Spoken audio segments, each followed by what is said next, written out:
welcome back to the Neil's Appeal podcast, where we talk marriage, relationships, and other stuff that matters. Okay.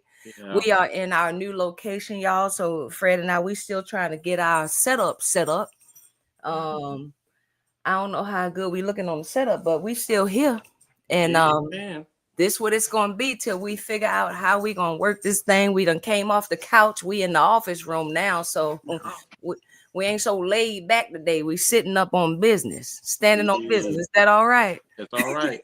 That's all right. I don't feel real comfortable, but I'd rather be on the couch like lounging or something. But I ain't even got no arm rest right now. But that don't matter. We got something that we need to share with our viewers on today.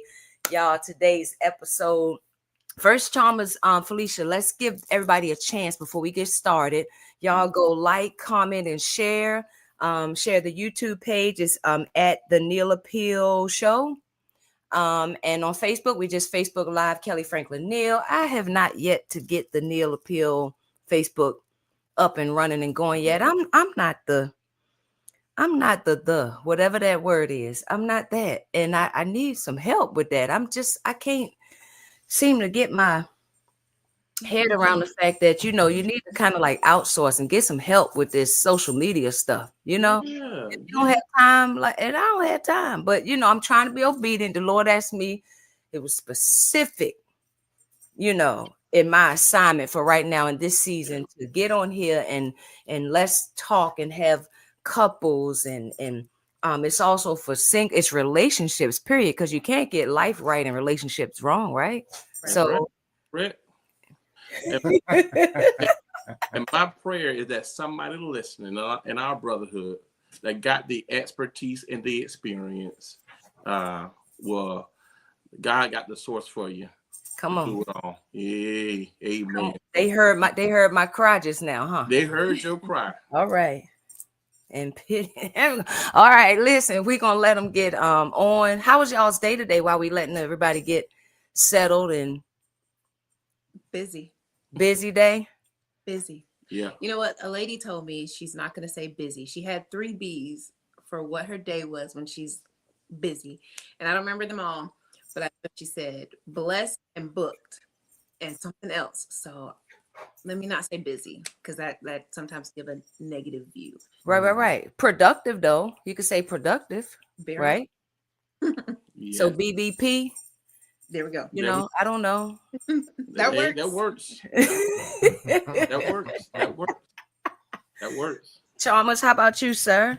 Good day. Y'all know my day is ministry 24/7, 365. So I love what I do. So I say it's very productive. I'm very productive with the community and what we do. And plus I'm always on call. So y'all know we have a 24-hour on call. So I run that. So I stay ready. I stay ready to serve in the kingdom. Mm-hmm. I love what y'all do. We had Brandon Mims talking to, sharing with us last but was it 2 weeks ago? Yeah. So we know what y'all doing out there. Y'all running a whole operation out there. Yeah. So we appreciate that. We love that. Y'all done came from out the pulpit and y'all into the streets. You understand what I'm saying? I love that about y'all. So yes, ma'am. But we gonna go ahead on and get started. As I was welcoming everybody back to the Neil Appeal Show. Thank y'all for watching. Thank y'all for joining in. We got some faithful folks that just they be looking forward to this, and then we got people that just have to catch it later because they just sometimes we be up too late for them. I guess I don't know. We just so they catch it later, and so we've been getting good positive feedback about how these conversations have been helping people. So we already had our prayer about being spirit led and letting the Holy Spirit lead this conversation, and hopefully somebody will be able to grow from this or learn from this, right? And so let's go ahead on and get started. Today's episode is one of our favorite couples, one that'll bless you deeply. We're sitting down with Chalmers and Felicia, a preacher, a young preacher, and his wife who know what it means when vows meet vulnerability, right? from navigating a dangerous delivery that nearly cost Felicia her life, to walking through health challenges and ministry transitions, and now beginning an adoption journey that we're going to talk about tonight. Their story is full of courage, calling, and covenant. CCC, you talk about BBB, there you go, Felicia. That was good. Yeah, that was a good one. That was a good So one. we named this show. We were talking last night, and we decided to name the title of this show, The Ministry We Didn't Plan For. Mhm. When health changes the pulpit.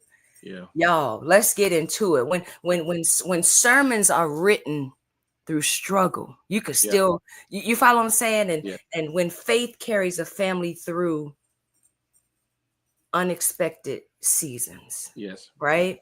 Yeah. And so when your life is a sermon, that that's you can still preach God and teach God and talk God even in your traumas and your trials and your tribulations. So y'all, let's lean in, because what they share today is going to encourage you, challenge you, and remind you that God can take even the hardest chapters and turn them into testimonies. Amen. Are y'all ready for it? Yes, ma'am. This is how we start the Neil Appeal. Fred, you got anything you want to say before we get into the who's most likely to? No, once again, I mean, I've told the Chalmers. I keep wanting to say the Chalmers and Felicia. Chalmers and Felicia, so thankful for you guys taking time out of your schedule. I know you guys busy. I see it. I heard it. And a part of me wants to be a part of it. You know what I mean? But I just hate that you guys are all the way in, was it Kansas City, Missouri? Is that? Yes, sir. I met a guy today. One of my customers was in the parts department at one of my dealerships, and he had a Kansas City Cup or whatever. I said, dude, I was just there about a month or so ago, man. I said we had some good times, you know what I'm saying, in Kansas City for the first time. But you got some people out there that are doing some big things. So it's not, just about the church. They're doing kingdom work here in the city. And obviously these guys are keeping the kingdom first, and all the other stuff is just being added to them or whatever. And so we're just so thankful to know this couple and the church and the members at large. And there's some beautiful people. And once again, we're just so thankful for you guys sharing your testimonies with folks. Folks always want to be a part of the glory, but they don't know your story. You know what I'm saying? Yeah. So Chalmers, they want the stage, but you know what I'm saying? You gotta get what comes with that stage. You gotta get exactly. You know what I'm saying? You got to get the preset that came before this or what have you. So be careful what you ask for. Come on, preacher. No. I need to go get my church clothes. We preaching. Okay. No, that's your job, bro. I don't want to be the preacher, man. So no, we just thankful, man, for y'all and what you guys are doing in your city. Hopefully this thing will permeate throughout the brotherhood. You know what I'm saying? We spread a whole bunch of gossip instead of the gospel. You know what I'm saying? So I'm gonna go put my church clothes on. No, I'm just that's just Holy Spirit, man. I'm just it's just so enlightening to talk to good people. Yes, same here, man. Same here. We appreciate it. We ready. Yeah, we ready to share. So let's get started. We're gonna start with our fun thing first. I just checked the chat. I thank you, Blazing, for helping people how to share. She put in the chat to share. Hit the white arrow on the left bottom of the screen, then hit share. So y'all share. Come on, let's get into it. So y'all, this is real. Got to point real fast. No, don't be thinking about stuff. Y'all been married for how long? 13 years. Okay, we know some stuff about each other. So come on, let's point real fast and who is who and what's what. Y'all ready? Okay. Who's most likely to cry during a movie? Oh, Chalmers, you in touch with your come on, Chalmers. let me tell you, boy, them scenes begin to me. I ain't afraid. Especially them Disney movies. Hey, Disney cartoons. Them Disney movies. They'll get you. I'm like, why you got to do that to me, Disney? Not today. I can't hear with my kids. You gonna leave me in my feelings? That's good to know, Chalmers. Y'all both pointed to each other. Y'all know that, right? Yeah. That tells me something about your personality. Chalmers, you in touch with your emotional side. That's good. Yeah. Most men, no. Yeah, sometimes I gotta be. I really want to especially in those times, you know, I don't mind seeing my kids, my girls see me cry. You know, sometimes they're like, "Daddy, is it really that deep?" It really be, it be like, is it really that serious? Girl, I love it. I love it. So come on, let's go to the next. Who's most likely to spend the most money while shopping? Chalmers? Wow. Chalmers. You shocking me tonight, Chalmers. Yes. Who's most likely to cook a big meal just because? Chalmers. Batting 1,000, bro. Chalmers, you the cook. Felicia, do you cook at all? I do cook. I make a mean breakfast brunch. Mhm. Okay. Then this thing. Yeah, I get But you on the breakfast. if you're hungry in the morning, I got you. If I'm hungry in the morning, but I can eat breakfast at night too. It's all right. Yeah. Me too. Who's most likely to fall asleep first? You got 1,000. Felicia, we're gonna point at you at all tonight. I don't think so. How about who's most likely to misplace the car keys? Yeah. Wow. Listen, it's so bad We that have trackers. I had to put trackers, keys. the towel things, because I'm always losing my keys where I have to, you know, press the app on my button and it has to go off. And I'm like, okay, I know where they at. That's me.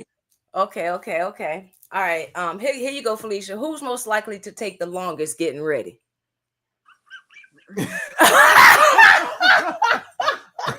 Chalmers, Yeah, quit lying to me right now. I am. Even with her, you know, putting on makeup and everything else. We wait in the car for him. Yeah, it's the wait in the car for me. Me and the kids. And I get say- all the kids ready. And we wait in the car. Y'all got 3 kids. You getting all 3 kids ready. You putting your face on, Felicia.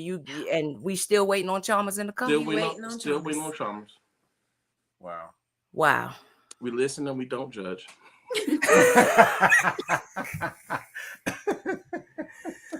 All right, I got 2 more. Who's most likely to be calm through the storm or the trials?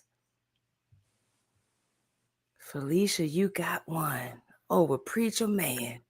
You got to encourage. Even the preacher man got to be encouraged. If you can make it through the storm. Yes. How can you say? Y'all sing that, don't you? Mm-hmm. You know that song. Well, she live it. She lived with it. Yeah. She was raised by it. Helped raised by it. So, hey, do you know how to make that banana pudding like her? Like who? Like Terry. Terry. Yeah. Can you make that banana pudding like her? Can you make? You know how Terry make that banana pudding? My God. Yeah.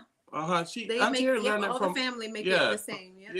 I I learned how to take recipes and you know, I don't mind sitting at somebody's feet when I know it's good. That way I can duplicate.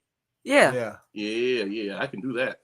We was at Jerome and Tiff's house, and Terry. They took her to the store, and she came back with the stuff she needed and put it all together. So we was just wondering, since Felicia been singing "Can't Make It Through the Storm" with all this time, did any of that banana pudding recipe spread to y'all? You know. Yes, I do all the recipes. That's me. I'm the cook. So you just want all the points for the day. You want all the points for the day. All right, here go the last one. Here's the last one. Who's most likely to quote scripture in everyday conversation? Chalmers, you be around there getting on their nerves, don't you?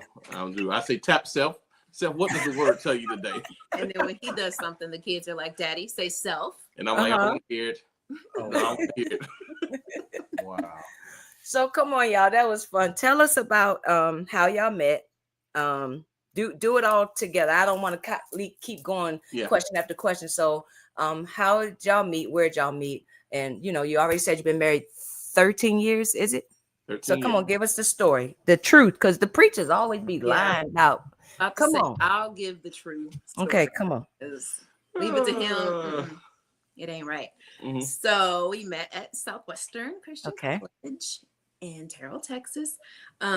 We met because he was new. He came in January, and we had already been there, the first half of the year, and he was lost. He was asking people where to go for different things, like, oh, where's devotion at? where's this located? Where's this located? And so me and my friends decided to tell him where it wasn't located. So he would ask maybe like, where's devotion? And it might be in the auditorium, and we would tell him, oh, it's in the science building. And so he would go to the science building and of course not be there. I played a lot of jokes in my young age and a lot of pranks. And so we met like that. We did this multiple times. I don't even know why he kept coming back to us, because at this point, fool me once, fool me twice. It was about times. And he kept coming back. It was the spirit. Yeah. The spirit kept leading me back. And we actually that's basically how we met. And then we kind of started talking a little bit when we went to dinner one time. And then so that was in January. We started dating in April because 1st. He thought she was a joke on me. Yeah, so she was a prank. So again, like she said at the beginning of us getting to know each other and stuff like that, she did this, they joked on me. So I decided, like, I really want to take our relationship further, so to ask her out to be my girlfriend. So what I was going to do is on April Fool's Day, on April 1st, I was going to ask her to be my girlfriend and then say, you're not my girlfriend, April Fools. But he told my friend this before he actually did it. And so she told me what was happening. So he calls late at night. So we're talking. This is about after curfew at Southwestern in the dorm. We're just talking. So I'm like, yeah. So we talked so much. I asked her, I said, Felicia, you want to be my girlfriend? And she was like, yeah. And I said, okay, I guess we dating. And I said, April Fools. And then at the time it became 12:01. So I was like, joke's on you. You're stuck. So we started dating. It became official. I couldn't take it back because it was after April Fools. So April 2nd, 2008, we started dating, and it's been history ever since. So we've been together 17 years. And married, going on. Wait, I said 13. Yeah, together 17 years and married 13 years. Wow. Wow. So that's cute. Listen, I should have put a jokester who's most likely to thing in there, but so that's 13 years, met at Southwestern, Chalmers. Where are you from? So I'm originally from West Palm Beach, Florida.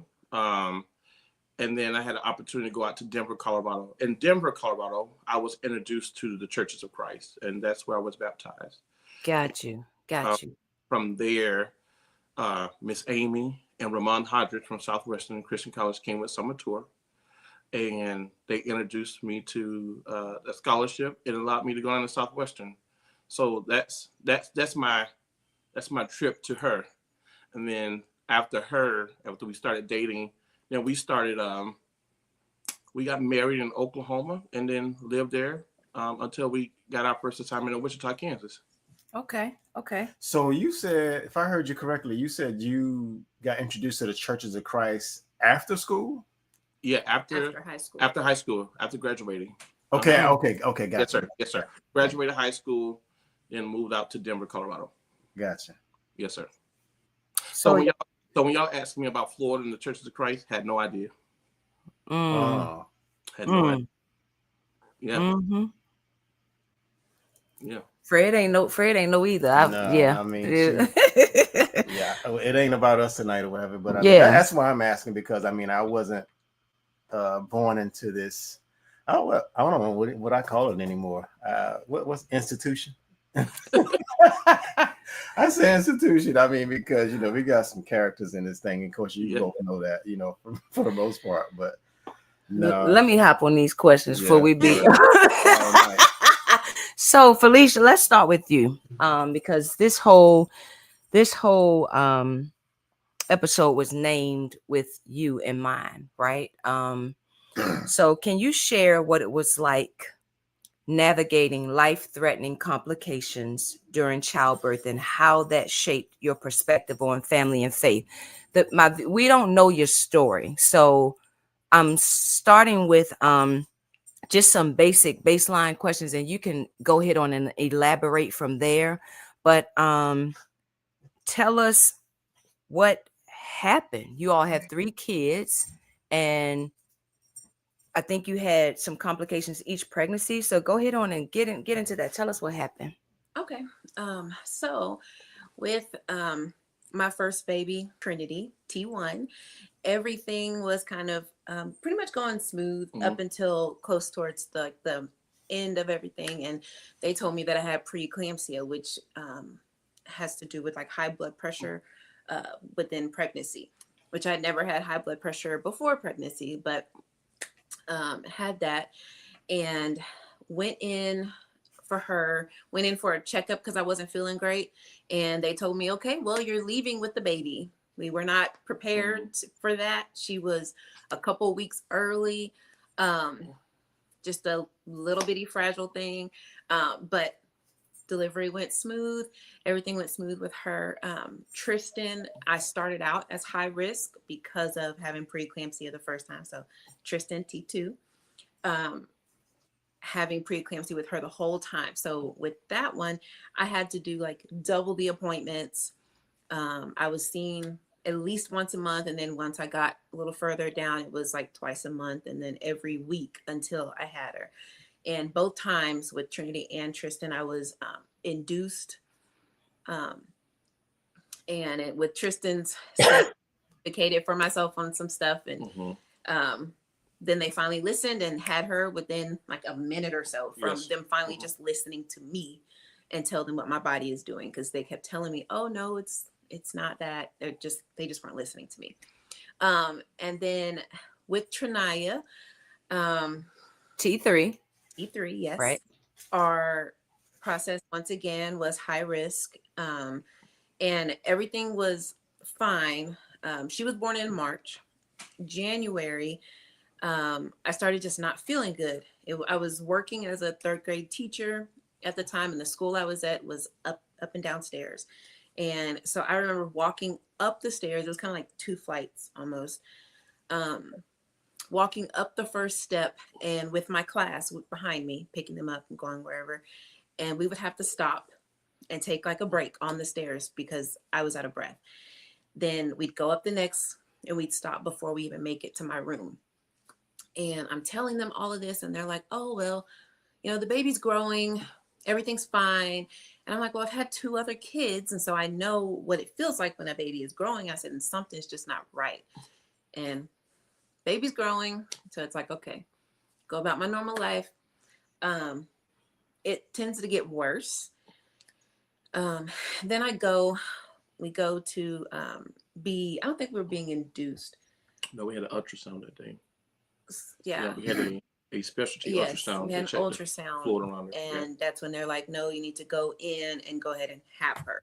Like you need to go to the doctor and tell them you need to give birth or whatever. So I get in there and mind you, all three were without medicine. I didn't want the epidural. I just wanted to do it natural. We get in there with her and they're like, okay, do you want an epidural? I'm like, no, I don't want it. And the anesthesiologist is like, are you sure? And I'm like, yeah, I know what I want and I don't want that. And he's like, okay. The process is going. I'm thinking everything's fine. My kids are in the room, Chalmers in the room. Both of our moms are in the room. I don't know if Interior, I don't think she was there. So it was all of us in there. And we're all just sitting because we're just waiting. And next thing we know is the doctor and a bunch of nurses come in. And they're like, we got to take her.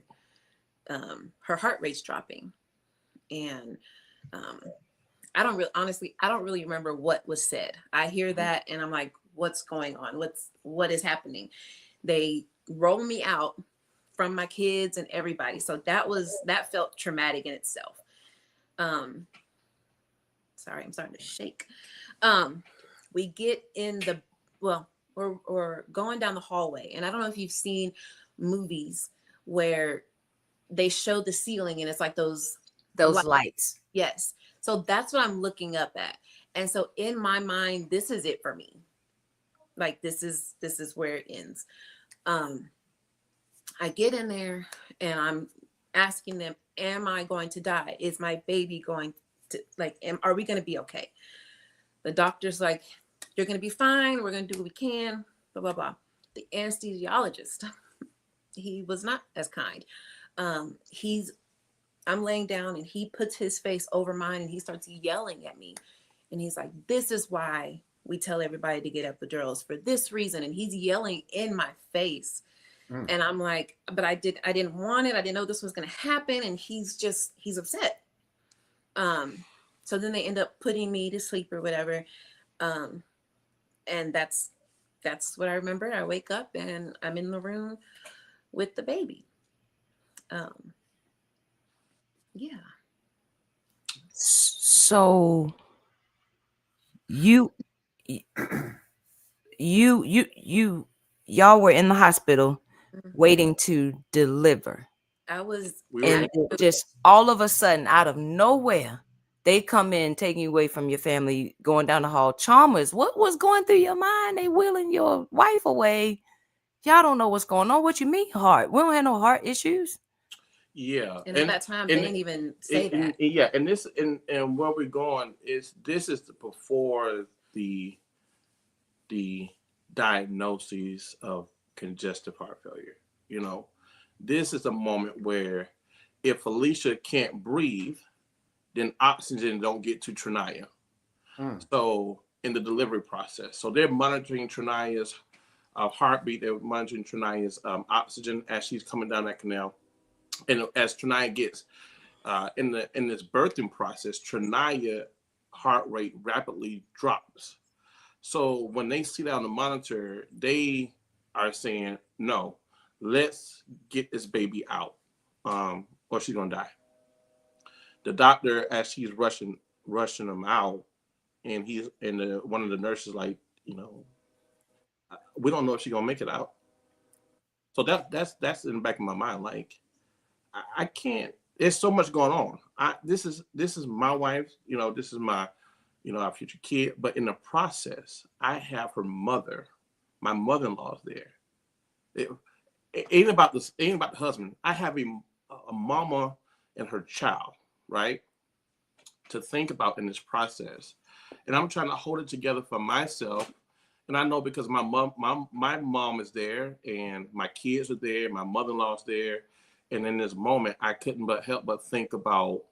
My mind is just racing because I'm thinking about the what ifs. How I'm supposed to handle if the doctor comes out and says we lost or they're gone.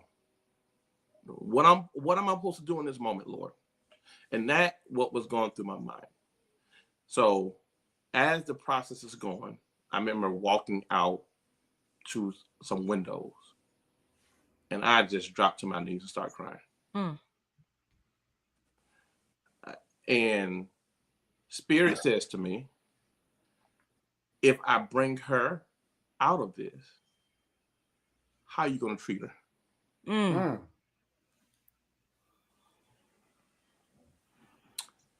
She don't belong to you no way. I gave her as a gift, and how you going to treat her? That's why I'm on the knees crying, because I'm asking the Lord, bring her back. I cannot lose her. How I'm going to do this life, you know, how I'm going to raise kids, you know, all of this is going on because I'm thinking she's not going to make it out. I'm thinking we're not going to have a child. What does this process look like? Even if the baby came out okay, what if they tell me my wife? Because the stories you hear, especially with our Black women going into labor, you know, there's a high percentage of our Black women that lose their life through the birthing process because of being advocates, you know, speaking up for themselves and going through the process. Now, we're thankful that the two prior to, we had a good doctor that really listened. Now, I got shaky because through a process, then this new doctor that came along, he was our doctor. She was good, but I don't think she really listened to Felicia, you know, and that's why we get to avocation. But through that process again, I was just thinking, I was already preparing for the worst. So after having her, and then going home and everything being normal as far as, you know, bringing her home when she was able to be and all that I still wasn't feeling great, but I just kept it moving. I had things to do. I had work. I had life. I had Babies. mom. I had kids. Yeah, I have a husband. And so time goes on, still not feeling great. May comes around. I go to the emergency room and I'm telling them how I'm feeling, and they're like, "Oh, you have an upper respiratory infection. Here's some antibiotics." And I'm like, "Okay, hopefully this works." 1 week later, I went back and I'm like, "Okay, this should have helped by now." They said it's still an upper respiratory infection. Here's antibiotics. Let's try these. And I'm like, "Okay." Still not feeling good. At this point, I go to Texas with my mom and the kids, and I can't walk and hold the baby. I can't take 2 steps without being like, okay, I gotta stop. I'm sleeping in a chair, even at the hotel. My mom, I'm sleeping in a chair, or on the bed, but sitting up completely straight with pillows, and I'm just laying like this. This is how I've been sleeping for, I don't know, over a week, and maybe at this point. Then I just start Googling my symptoms because I don't know what else to do. I go back to the doctor and they're telling me upper respiratory infection. And I tell them I'm not leaving until you check for congestive heart failure. Because by then I Googled it, everything that I was feeling, it was on there for heart failure, congestive heart failure. Felicia, you're sleeping up because it hurt to lay down. It was. I'll tell you about that one. I'll get to that one. So, we're going through this. They come back and they say, okay, yes, we believe that you have congestive heart failure, however they said it. And my ejection fracture, which is the percentage of how my heart is working, functioning. The normal range is between 60 and 65 or 60 and 70 is like for normal hearts. Mine, by the time they caught it, was at 5%.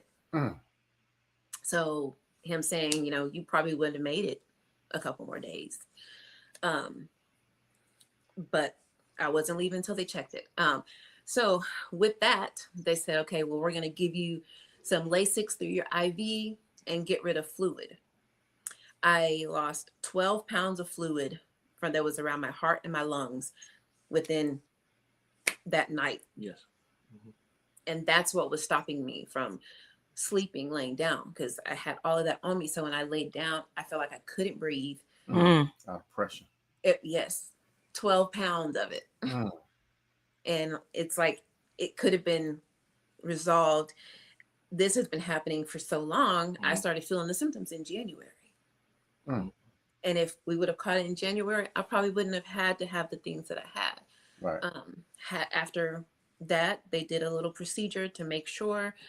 I had to wear an external defibrillator for about 6, I don't know if it was 6 months or a couple months.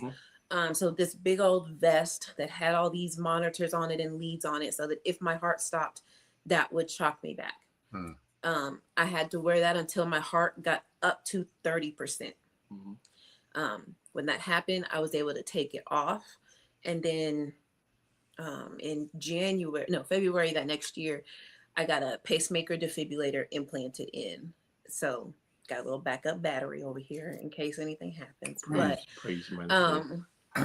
But that was the start of it all, along with all of the medications. I was already, we'll get to that. But yes. Chalmers. Your wife walking around the house with a vest, defibrillator. What is going through your head? Where were you in the ministry with what was going on? Yeah. I mean, when you look back, So we started the process of I started the process of interviewing for my church in Madison and Wichita, Kansas in late 2018. And Felicia was, pregnant with Trinaya. And give me the number T3. T3. Okay. This is the last one third one. Okay. that pushed us to where we are now. Mm-hmm. So I started, interviewing. So we're traveling back and forth. And in 2019, February 2019, I signed the contract to become the official minister at Madison Avenue. Mm-hmm. 3 weeks later, we have the life-changing birthday experience for Trinaya. And I'm just stepping new into this role. Stepping brand new into this role, where my wife just goes through this traumatic, life-changing birthing process. And we're thinking, okay, all is well, right? She made it, praise God. Baby girl is healthy. Check all the marks off, great.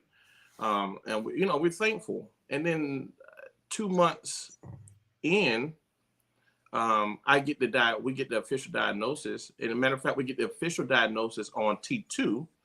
Her birthday is May 27th. So we're in the hospital. I believe you got one of those pictures. We're in the hospital when we got the official diagnosis that Felicia's heart is operating less than 5%. And the cardiologist comes in and says, your wife is a walking dead. Like, she shouldn't be here. It, like, your heart will literally stop at the percentage of her heart rate. It automatically just shuts down. So in that process, in my mind, it's just like, well, God, you did the delivery. Why are you telling me this? Because the doctor's saying your wife can die at any moment. And I'm like, well, God, I just asked you to bring her back from this. So now you only bring her back for a couple of months. You bring her back in a couple of months. While mind you, I'm dealing with that, and yet I'm still trying to acclimate myself to a church and minister to a church. Traveling back and forth. I'm staying in Oklahoma. My mom got hawk eyes because no one wants to leave me alone ever. Yes. For a while, a couple months, I feel like I wasn't alone. Yes.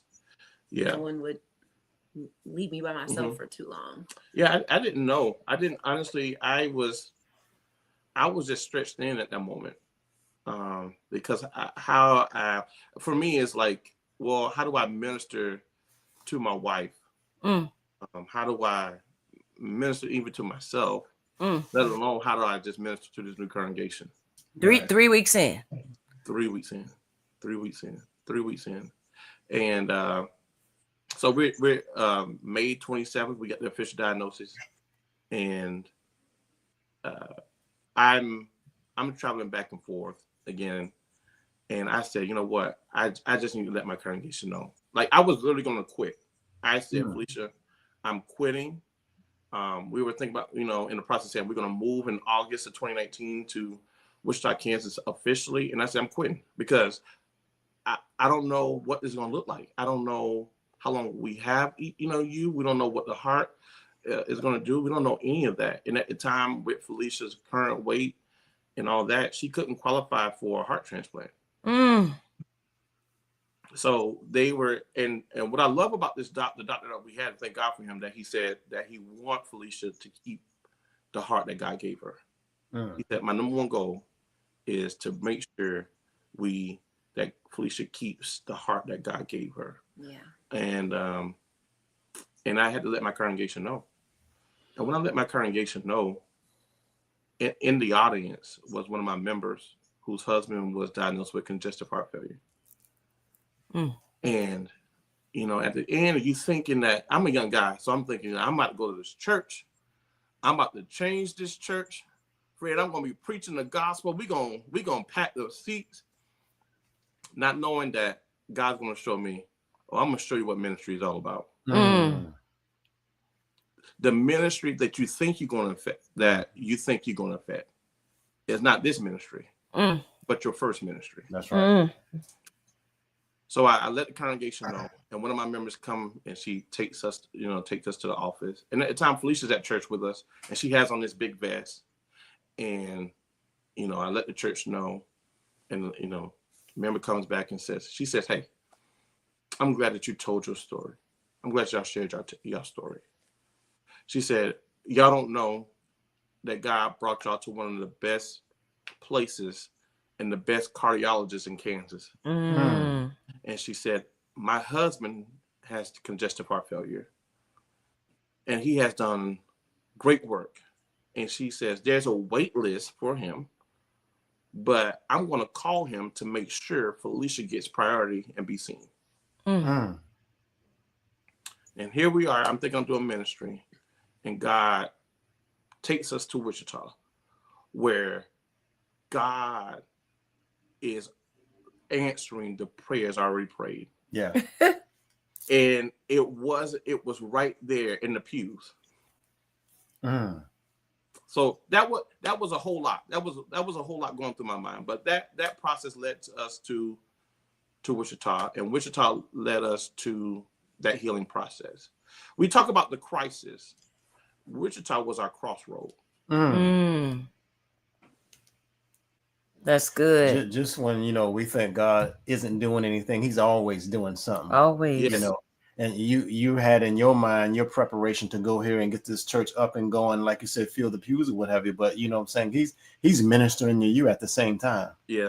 And so now you really got a word. You really have something to speak and preach about, as far as, you know, it's just a Holy Spirit thing at this point or whatever. So it's just a life. But, you know, he's always doing something, you know, when we think he's not doing anything. So, I mean, but. So Chalmers, you mentioned that Felicia's weight was a factor, right? And so Felicia, you've been open about your bariatric surgery. That's what it's called, the sleeves and the gastric and those surgeries that the people have that are with the help with the weight loss, right? That's a very private decision for many, and most keep it a secret. I know several that have done it and they have not shared that they've done it, right? So what gave you the courage to be transparent about that surgery? And then also tell me why you think people often hide that kind of surgery. Like, is it tied to shame or judgment, or the idea that I should have been able to do this on my own, and it kind of makes you feel a certain kind of way? People don't normally share that they've had that type of surgery. So all of that, and however you want to give that to us, please. So for me, the reason that I shared is because it's part of my testimony. With being overweight and having heart problems, and the doctor saying, well, you know, of course we want you to keep your heart, but in case you don't, in case it gives out, I needed to be at a better place to be put on a list if I was to get to that point. And the doctor told me, you know, you're overweight, you're obese, you know, you need to lose weight. Tried it the natural way. By then I already have my pacemaker in. I'm trying to go to the gym, I'm working out, and what I'm feeling is when I go and work out and I get my heart rate going, because of course, you know, the world tells us you get your heart rate going, that's how you burn calories, that's how you lose weight. So I'm getting that going, and then I'm starting to feel like super exhausted really fast. And not understanding why, but okay, I'll stop for that moment. Let me go back another day. And it's the same thing over and over again. And I go back and tell my doctor, like, I'm getting really tired as soon as I start working out. And I guess my pacemaker would start pacing me down. It set at like 67 or whatever. So if it got too high, it would start pacing me back down to 67, no matter what I'm doing. Because that's how it's made. This machine is made like that, and that's what it's going to do. And it was exhausting. And I'm like very discouraged and things like that. And he just kept encouraging me to keep trying to lose it. And then I'm once again like, well, I can't. I feel like I couldn't. And I'm like, what can I do? And I start looking at different options. And then I asked him, would you be okay? I asked my cardiologist, would you be okay with me getting the sleeve? Like, do you think it would be good for me? And he was like, well, yeah, you know, go for it. Go through the process. He gives me his, you know, what is it called? Approval. Approval. Yes. Yes. My mom was thinking permission, Yeah. but yes, he gives his approval for it. I find a surgeon, and the surgeon, I'm like, I have to tell you, I'm high risk. I have this going on, and like, is this something you're willing to take on? And he was like, of course. And he's like, if I want it, if I need it, he's willing to do that. And I was like, well, great. So, the process usually takes months. I got all my necessary stuff done in like 1 month, and then we scheduled the surgery and had it on Halloween. Yep. Yep. The doctor told me he was going to come in dressed like a doctor, and I said, well, I appreciate that. So had that on Halloween, but I think that that's part of my story. Right. If I didn't try what I needed to try, I might not be here. I needed to lose the weight, no matter what my heart rate or my ejection fracture was, or if I was going to have a transplant or not. I was unhealthy. And before I was unhealthy before, but then after being diagnosed with heart failure, and then all the medications I was put on so quickly, and all of it, I was just gaining more weight. And so it was like I was going the wrong way. But anyway, I had that, and started out at 314 pounds. And I would say the lowest I've been is 167. Ooh. So, Chalmers. Don't encourage that. Good. I'm coming to you because I want to know how her weight loss has impacted, all of y'all, right? Of course, Felicia, I know you're feeling healthier, you're feeling better about yourself, and Chalmers, come on, talk to me. Which is, you like, hold on now, slow down. What's going on? Come on, talk to us. Tell us what you feeling about this. I've always, my love for Felicia was more, when we talk about marriage and relationships, I know that there has to be that physical that automatically attract, right? But when me and Felicia was before we started dating, we were friends, and we loved to joke with each other. And I remember our first week of officially dating, she took me down to Nana's house, and I met the family. I fell in love with Felicia in her spirit, which accumulated outside. So it didn't matter to me if my wife was 200, 315 pounds. That was my Felicia. You know what I'm saying? I'm going to love it through all. I don't care what people might think, because I know this Felicia. But through the process and through that, when she wanted to go to as a husband, you support. If that's what makes you better and what makes you happy, I'm down for it. I'm down for the ride. And then again, when that first time, when God said, if I bring her back to you, how are you going to treat her? So there's days when my wife is not feeling her best. I do everything. I cook, I clean, I do what I need to do for my wife to feel better. And then in this process of her losing weight, I think, when we think about the egg, I'd say this: people, we like to be Tupperware. We like to preserve everything that God has placed in us. That's right. We don't, God put treasure in us for the whole world to see. And I believe this process for Felicia, God had to crack not only her, but crack us both. Just like that eggshell. That eggshell could be smooth, it could be decorated, it could be polished, but nobody don't want the eggshell. They want what's inside of it. Come on. And what was inside Felicia, God had to crack that open, right? For everybody to feed off of. Amen. So I'm just feeding off of it right now. You know what I'm saying? I'm feeding off of it. I'm just getting all I can get off of it. You know what I'm saying? So I love where she is. I love that she loves herself. And sometimes, we want to, as husbands, we want to protect, we want to fix it in the hospital room.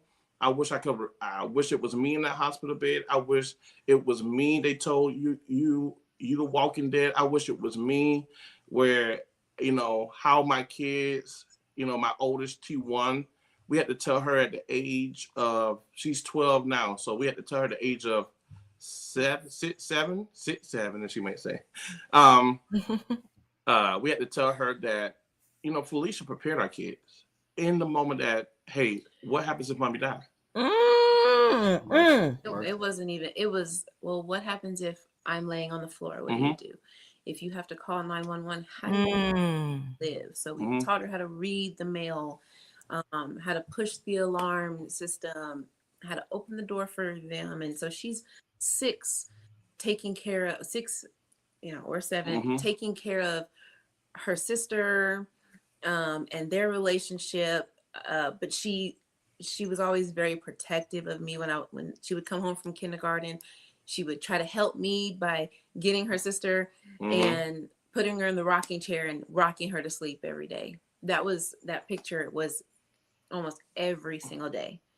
And she would just rock her to take a nap, Wow. She made sure that I was good. She would always ask me if I need things. It's like she in a way kind of had to grow up kind of fast when she was that young. And I hate that for her. Wow. But if something were to happen, I do believe that she would have known how to handle the situation. She's special within that, with other things in our family, and how she's handled, other people's passings, and finding my grandmother. When she passed, Trinity did. T1 found her, and she's special in that way. And oh my God. Yeah. So I called Trinity. Trinity is my second wife. So if her mother's not going to keep me alive, Trinity will, and she stays true to that. Shame in that. I think she's more parent than me. Oh wow. But I think Felicia always prepared our girls. Even now, it's still preparing our girls. In the event that something happens, Yes. A lot of people. I tell people, you see this Felicia, but the title is she still has congestive heart failure. That at one point the heart will start to decline. There's no stopping it. It's a matter of when it starts. The cycle of congestive heart failure. It's like your heart is up here, it's doing great, and then it has this major dip, and that's where you get congestive heart failure. Goes up a little bit, and then you're at this plateau until it decides to stop again. Once it goes back down after the plateau, apparently, according to him, it's done. It's done. Like it's there's machines that they have that will pump your heart for you until you can possibly get a transplant and things like that. But it's So Chalmers, when Felicia was initially going through these health scares, right? And did you ever wrestle with feelings of helplessness or guilt, thinking this wouldn't be happening if not for us having children? And how have you both practically lived out in sickness and in health when those words really became reality for you? Ooh, Jesus. Okay. Like I think I said it, it's when given that diagnosis, like I wanted to switch places. I still do want to fix it. There's days where my wife is, especially when it comes to we do a whole lot. I mean, especially not just ministry. She does a whole lot. She still loves to sing. She's in 2 singing ministries and supporting me when I have to travel and take care of our kids. She's a school teacher throughout the day. So I still want to fix it. But what I tend to lean on, I tend to lean more heavily on at one point, 2 things are going to happen. Felicia has to put me back in the box and send me back to the owner. Or I have to put her in the box and send her back to the owner. When I have to give an account is when I see the owner and he said, how do I take care of the gift Mm-hmm. that I have given you? Right? So every day for me is that I'm really leaning on, I have to give an account for this gift that I asked for. Mm-hmm. Felicia, I asked Felicia to be my wife. I asked her, we took the vow together in sickness and in health, right? Mm-hmm. And we don't know why God is preparing us for certain things. I didn't realize that my own story, by me being raised by my great grandmother and my grandmother, that they were preparing me. My great grandmother told me, Chalmers, I need you to learn how to cook. I need you to learn how to clean, because one day you would get married. That was her word. You would get married. And what if your wife gets sick? Who's going to take care of the house? That was her words. Not knowing that 20 plus years later, that I'll be in a season where I had to flex to be the cook, the cleaner, the chauffeur, everything as my wife is healing. So I had to learn that, God, you prepared me for this. You prepared me for this moment, right? So to answer your question, I think for me being helpless, I have those moments. I wrestle with it. I still do. I still do. The thought that goes in my mind when my wife is sleeping, because my wife's heart can go out anytime. It can. I have to live in that reality. And that the anxiety that goes through my mind is that my wife may not wake up one particular morning. So I'm always in this place of, what is my new day going to look like? I know I can go first, but it's just, the reality is I have to, I'm a husband of a spouse that is really, we won't say terminal, but we can say that is really sick. Mm-hmm. Right? And for me, it strengthens my faith. It strengthens our faith together. Yeah. That was going to be the next question, but Yeah, exactly. Because you guys transition, you move or whatever, Chalmers. So, I mean, you were leading a church and you decided to bring your family under another ministry. And of course, we know that that's not easy. So can you share with us what led to the move? Because, we know about moving. We moved 3 states, 4 states. And I'll be honest with you, we still struggle with that. We're still struggling, in general, what have you. Of course, I asked her, if is this something that you want to do?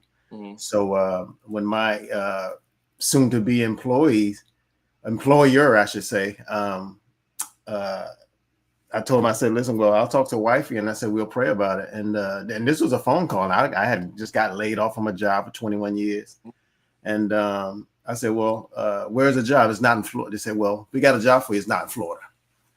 And I said, well, where is it? And they said, Raleigh. I said, well, let me talk to wifey and say, we'll pray about it. And so, and those answers was like, okay, well, Fred, you have the job. She said, I like those answers and you have the job. And so here we are later on. So elaborate on, what encouraged your move. And Felicia, did you want to move too? So y'all, come on, give us that. So the initial, before he moved, we were living in Wichita and he was working in Kansas City. So that's about a 3-hour drive. And so he's going back and forth sometimes. At first it was like, first I think it was like daily or every other day or something. And then it got to the point where he was here, Monday through Thursday or Monday through Friday, and then coming home on the weekends. And so, of course, I'm home with the kids. And I'm like, listen, I didn't sign up to be no single mama. So we need to figure something out. Yeah. Right. Did that translate for me to move? No, not at all. Right. But then, you can continue. Yeah. But yes, no, no, I was comfortable, and I really, really loved our church family. They honestly made Wichita for me. Yes. So that was difficult in itself, even thinking about leaving them. Right. Because that was the biggest part for me. Yeah. And my initial goal was to really change the culture of Madison.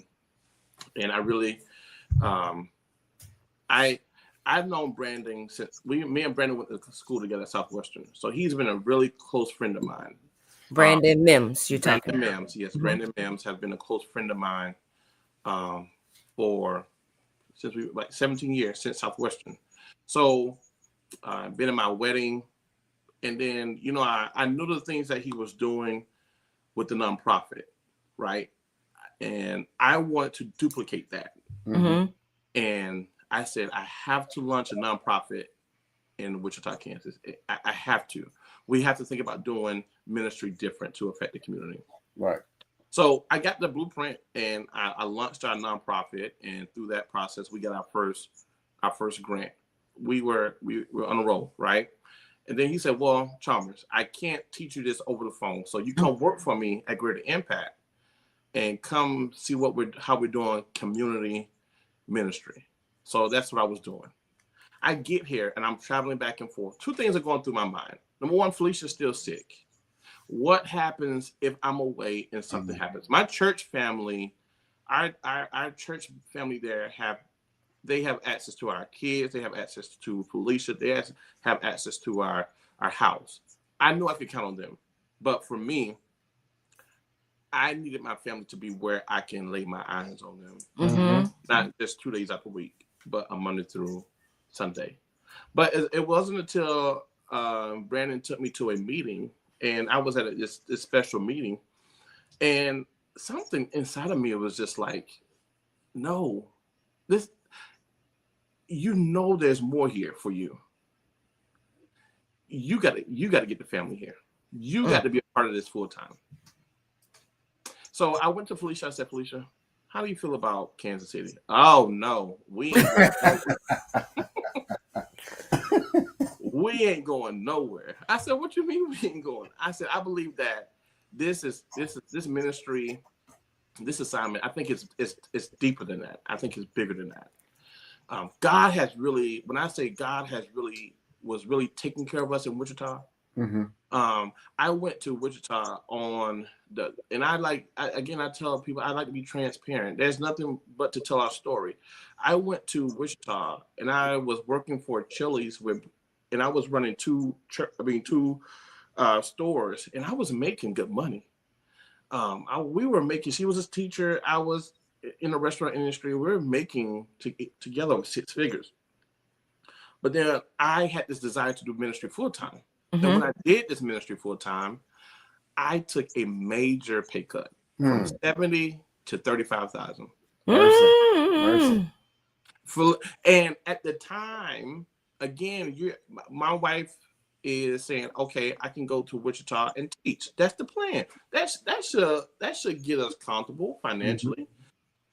That wasn't the case because my wife was diagnosed with congestive heart failure, so she can't work. So she goes on disability. And that brings in, you bringing in government. That's not a whole lot. No. How do you survive? We're trying to survive off of $40,000 annually. Not happening. Right. But again, I tasted what God was trying to do with us. Right. Come on, taste. I tasted it. I said, "Taste the Lord." Taste it. So I knew then. So I said, "Felicia, I know that you probably don't want to do this, and I can see it. But I need you to I said, I need you to have, you don't have to have faith at all. I can have the faith for the both of us. Come on. And I just need you to lean in to me, because I believe that God is taking us to Wichita, Kansas. Bring us to Kansas City, Missouri. Right, from Wichita. From Wichita. So my congregation was like, "What are you doing?" I said, "I'm not going to leave. I can travel back and forth and see how this works." So we made the move. I made the move not knowing where we're going to stay at. I made the move not having enough money to make the down payment. I ain't have no money to move us.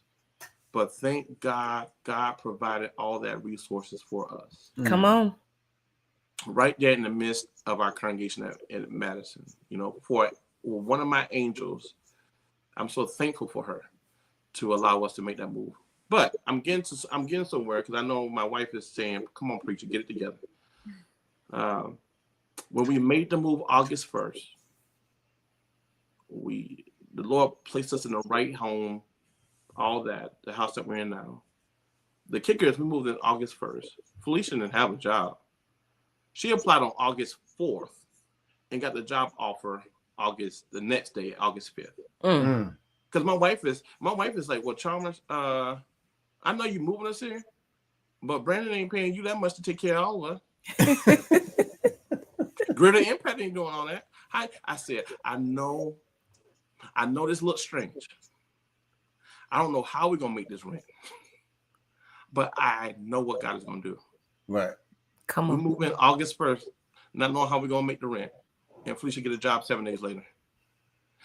That's nothing but God. And God has been pushing and stretching us ever since. So that's how that worked. And now she's looking at me. Did I make the best? Did I make a good move? Right.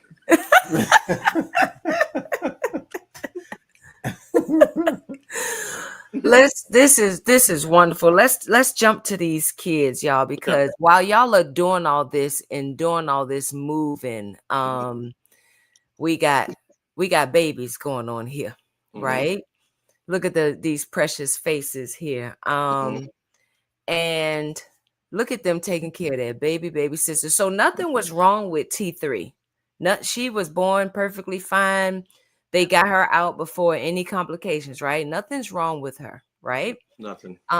You're Felicia, you're left with the burden of everything that has happened since your body has changed and things like that. So again, I was trying to pull this up when y'all were talking about it. You were in the hospital.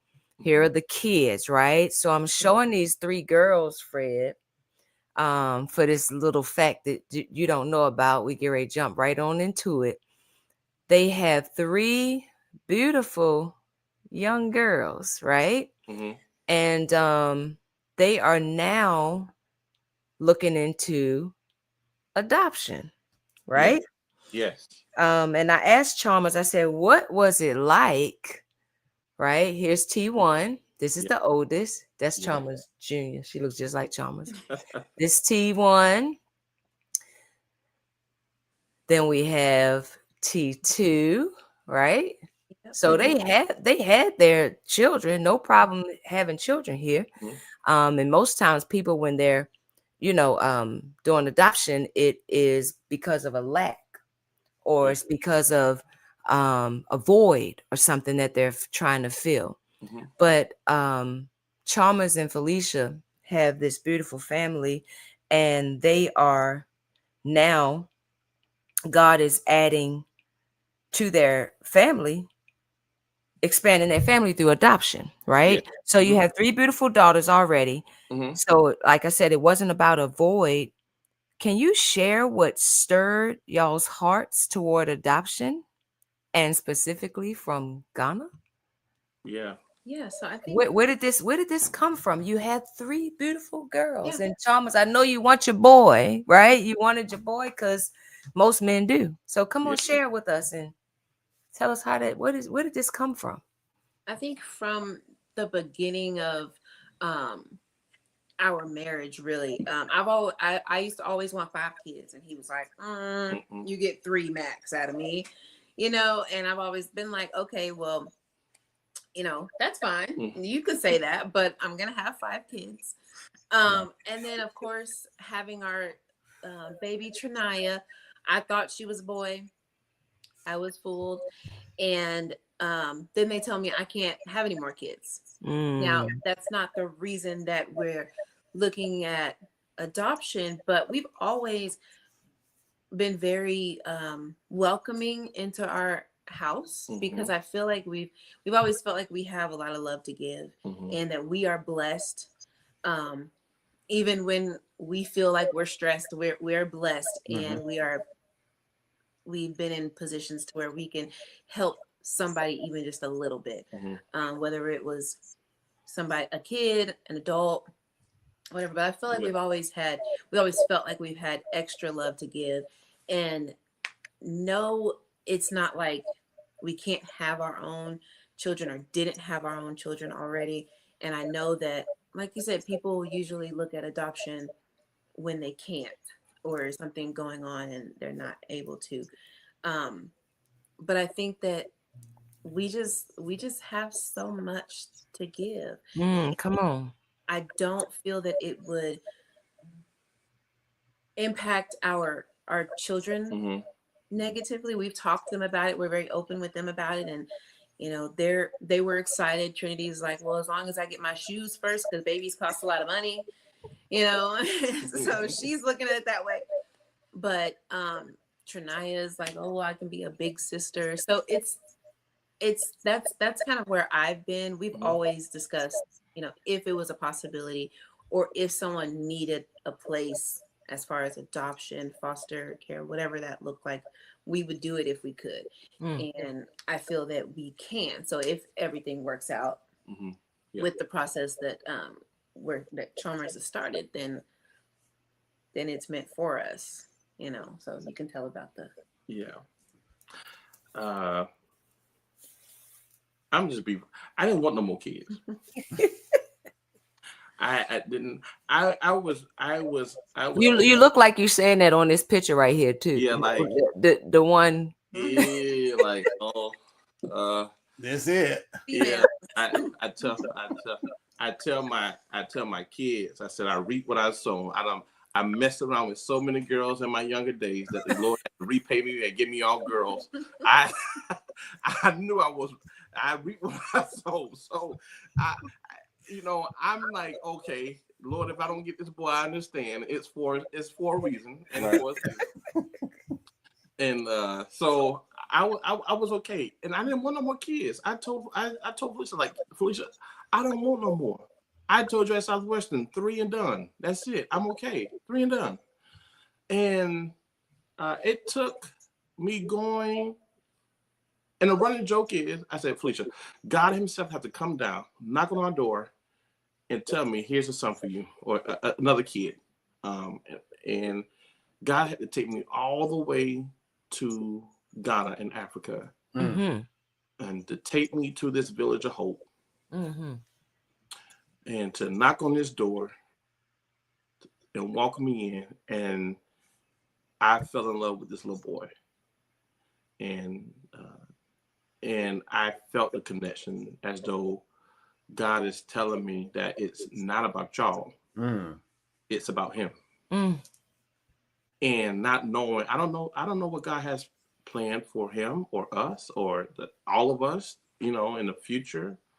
I just know that whatever God was telling me, I need to be obedient to. And I believe in walking obedience, even when I don't know what the end result may be. They know the end result of Kansas City. And people ask me about ministry here. I didn't know. They have no clue. They don't have no clue about this young boy, but I fell in love with this young boy. And when I presented Felicia with that, I knew Felicia was on board. I just wanted to see her reaction and to see his interaction with her. And when I seen their interaction, as though that he knew her, like she wasn't a stranger, then I knew God was telling me something. And so for me, it took me going over to Ghana. And again, I'm looking at it. If I didn't step out on faith to come to Kansas City, that opportunity wouldn't have come like it did for me to go over to Ghana. And for me to experience that moment. But yet, I'm thinking I'm going to Ghana for this. And the Lord says, what you think you know. That's right. Don't tell me God himself have to come down and knock on the door. Right. But I'm going to show you the knock on the door, son. That's so right. That was our process with the adoption. Wow. Felicia loved kids. I love Felicia, so I love kids.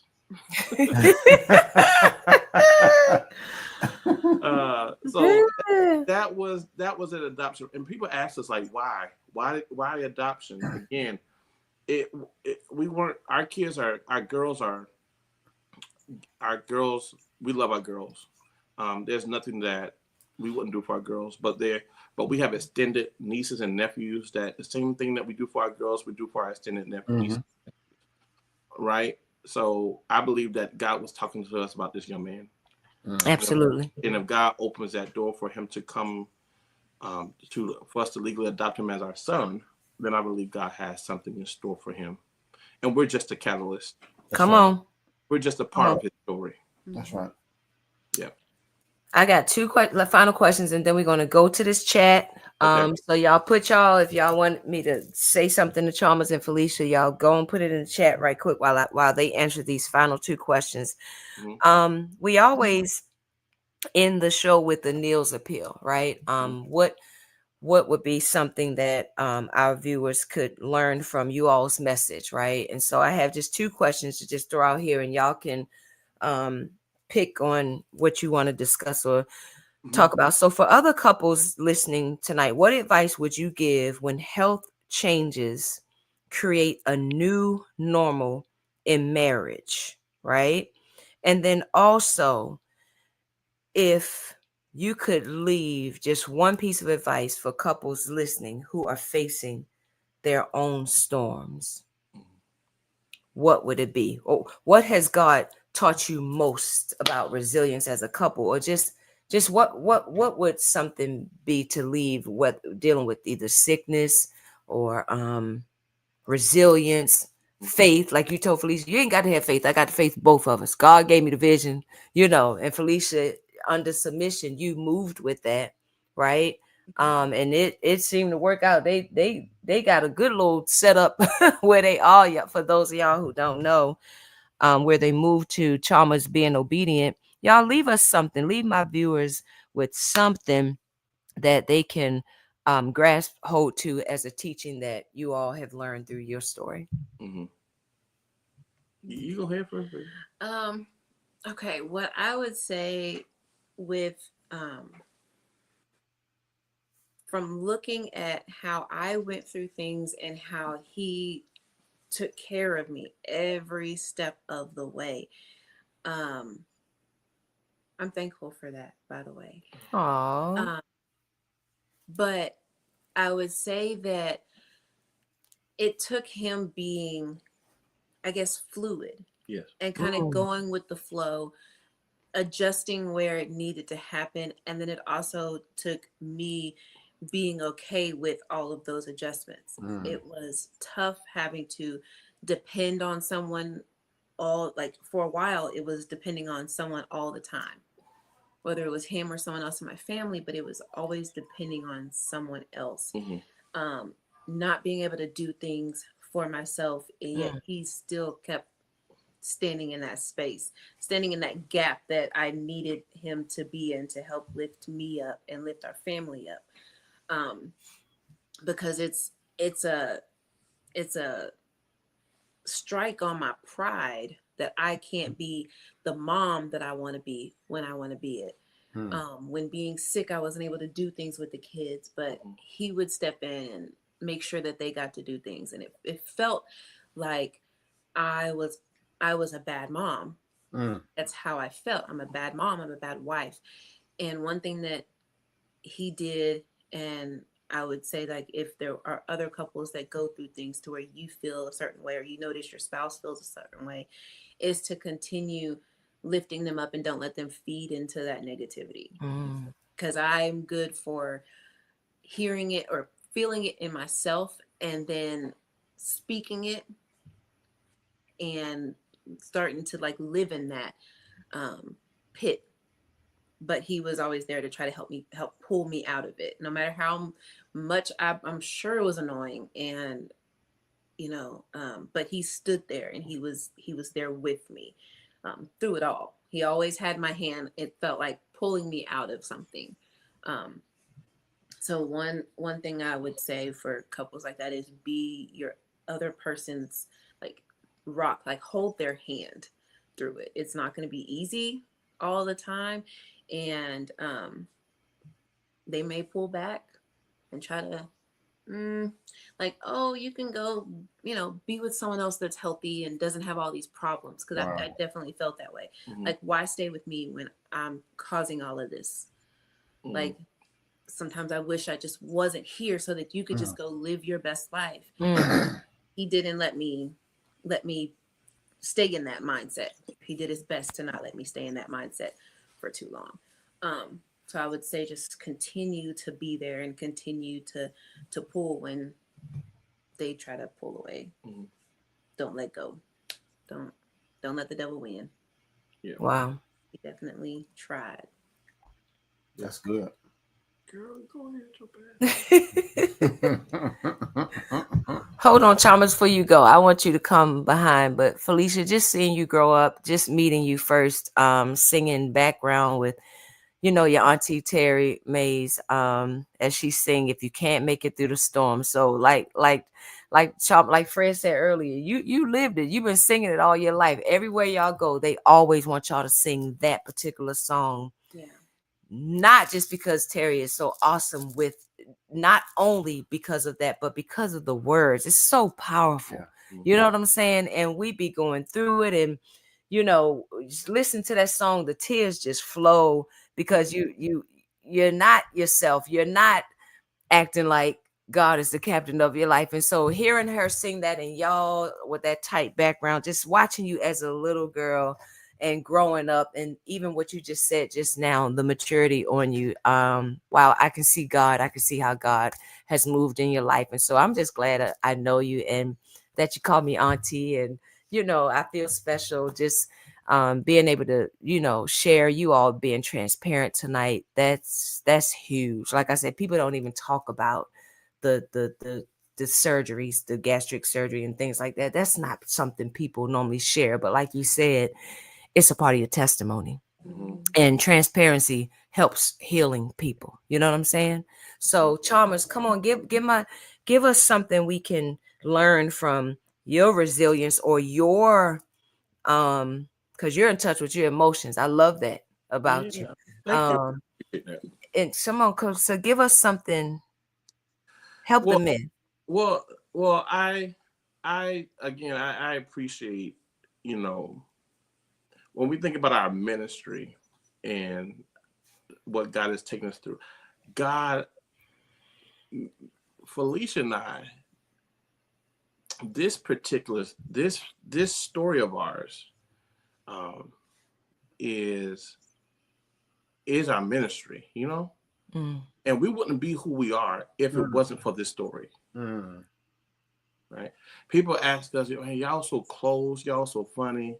And if only you knew what we've been through." I tell, and I want to end with this. There's always a crisis. There's always a crossroad, but there's always a comeback. And there's always a comeback with God. And no matter what the crisis is, so we, preachers should say, you're getting ready to go through a storm, you're in one or you're coming out of one, right? But there's always a crossroad. The crossroad in our life was in Wichita, Kansas. How do we move from here? But where's the comeback? The comeback is Kansas City, Missouri, right? There's always a crisis. There's always a crossroad. There's always a comeback. I've learned how to really, God has showed me how to love my wife. And it's not always the romance. Come on. It's not always the romance.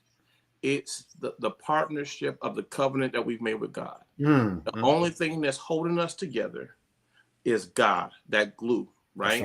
When you don't have enough faith, I got it for us. Even when I don't have enough faith, when I'm asking, well, this church ain't putting up with me, I'm about to cuss these folks out. I'm quitting. And she leans in and says, "Chalmers, are you studying? Are you preparing yourself?" It's have enough faith. Sometimes it takes that. In the moment, and then at the end of the day, for me, it wasn't about me. I had 3 girls looking at me, how I'm taking care of their mother, how I'm loving on their mother, how I'm providing for their mother. I'm not talking about the financial, I'm talking about the emotional. When mommy's crying, what is my daddy doing? And that was the end goal for me, because one day they have to choose some husbands, and I want them to choose husbands that they've seen, and I want to be that example. So for me, I wanted them to see Jesus throughout their father. Mm. Right. So I'm thankful that God chose me for this. And one thing I tell folks too, people don't, so when we first got married, y'all, I messed up. People understand I messed up, Kelly. Felicia wasn't going to, I ain't got time to tell it all, but she wasn't going to marry me. It was the day before our wedding, and the wedding going to be called off. Had family coming into town. I messed up big time, y'all. Chalmers. I messed up. We ain't gonna go to that story. If you can't make it through a story, that's our anthem, okay? But my wife calls me in the back room, and she's leaning in this rocking chair, and I get down on my knees and I say, "I'm sorry." She said, "Chalmers, I'm not marrying you because of who you are. I'm marrying you on who you're gonna become." Mm. From that moment on, 13 years is like she knew the future me before I even knew myself. So if she knew the future me, let me show you what the future husband could do for you in your time of need. So I want to tell couples that are going, or not even, might not face it now, but in the future, to know that, keep leaning on each other. It's okay to cry. It's okay to have those moments where you agree to disagree, but hold each other up, because I might need my wife to pull me out the pit, and she might need me to pull her out the pit. As long as we got our hand connected to each other, if I fall, you're gonna pick me right back up, and if she falls, I'm gonna pick her right back up. Yeah. Wow. Well, that's having faith to build that ark when you don't see a speck of rain. That's it. And that's all right, man. Wow. I came in contact with a young man recently. I didn't share it with my wife, but this young man, he's 32 years old, Chalmers, and had what happened? He had a baby's mama. His baby's mother passed away. He never did really say how she passed away, but it drove him to drinking. And he drank so much to where involuntary manslaughter happened. He killed somebody. He served 5 years in prison or whatever. And so during this time, his daughter didn't get a chance to really get a feel for who her father was. And so I think he gets out at some point or what have you. And then his mom passes away. And then a short while later, he remarries, marries a woman or whatever, and she had lupus. She passed away. Wow. And I'm sitting here, I'm older than this young man, and he's 32 years old. He's working, he's thriving, he's doing the best he can in the season with the resource that he has. You know what I'm saying? Yeah. So. And here it is, and his thing was to me, Fred. He said, I told him, I said, I'm married 26 years. He said, man, that's a blessing. He said, listen, all I can tell you, man, just love your wife. He said, I lost 3 of the most important women in my life, man, and he don't, it's seemingly he doesn't know which way to turn, but he's taking it one day at a time, bro. I mean, wow, it's just amazing, to how you guys can go through what you're going through, what have you, but. To hear it, I just get that story just came back to me, when sitting here and listening to you and Felicia, share y'all testimonies and your stories or whatever. So some life threatening, because having a kid, every time you have a kid, people take it for granted. That's you putting your life on the line when you have children. Yeah. That's a miracle. They don't. That's not. It's a miracle for a reason. Because that's a process that God has to be in the midst of that in order for the kid to come out, the mom to come out. Right. And everybody to be all right after the whole reproduction process. Yes. Yeah. It's beautiful. I'm gonna just jump into the chat, read a couple of chat things, and then we're gonna go ahead on and close out because I like to show y'all who's supporting. So we got Yvonne Blazing Crackers saying, she said that's sad because I have to find keys, wallet, phones, and everything for my husband. Oh, this must have been for the Chalmers. That's what I do. I do it all. We got Deborah Benjamin say hello. Hello, Deborah Benjamin. Is this Laconda Atkinson says not Disney? You talking about when you be crying Chalmers off of Disney. We got Tracy Jefferson. Thank you for tagging all those people, Tracy. My goodness. Stephanie McAfee, that's my girl. That's Terry's sister, Fred. I don't know if you know Stephanie by face, not name, but she said most definitely. She said, look at my baby. She said hello. She said, but God. Right. So that's your mama been watching us, Felicia. Yeah. Of course they come out and support. God is always working in the background. That's Blazing Crackers. Stephanie McAfee comes again. That's not her last name no more. No. It's Jones. Stephanie Jones. Stephanie done got mad. Yeah. Her's It's mad Jones. now. I got That's to mad. change this on Facebook. She says, "Love my babies." She might be talking about all of y'all, her grandkids and her babies. Thank you for sharing your testimony. It is powerful. That's QUNDA. Y'all know who that is? Cute. Can say her name for me. Q. LaQuanda. Yeah. Cute. Okay, it is LaQuanda. Okay. I was looking for the okay. That's powerful testimony. Tracy Jefferson, that's one of our main supporters. She says, keep up the great work, Fred and Kelly. They send stuff to us too, Chalmers. It ain't just for y'all, okay? Oh, okay. Keep up the great work, Fred and Kelly, on the Neil's Appeal podcast. Thank you both for sharing your story. Stephanie put up a bunch of hearts. Chalmers, when you start preaching, I'll go get my church clothes on. People was just throwing the hearts up, just throwing up the hearts when you said that about what you said, Felicia. That was so touching. Yes. When you said about just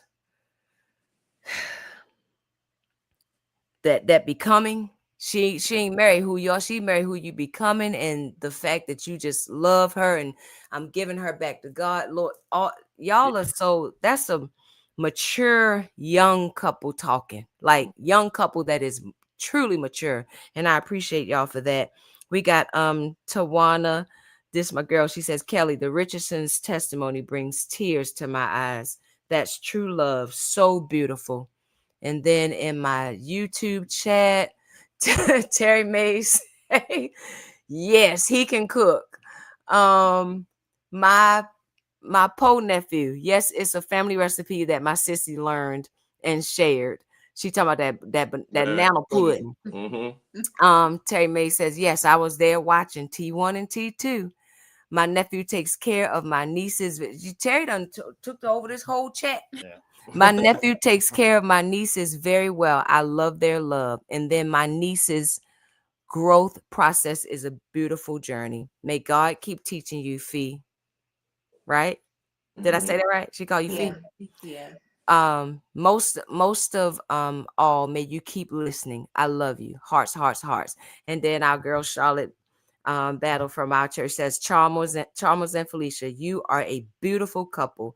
When my husband of 23 and a half years became very ill, the Lord gave me the strength to love even harder and to appreciate each moment together. What a way to end the chat, Sister Charlotte Battle.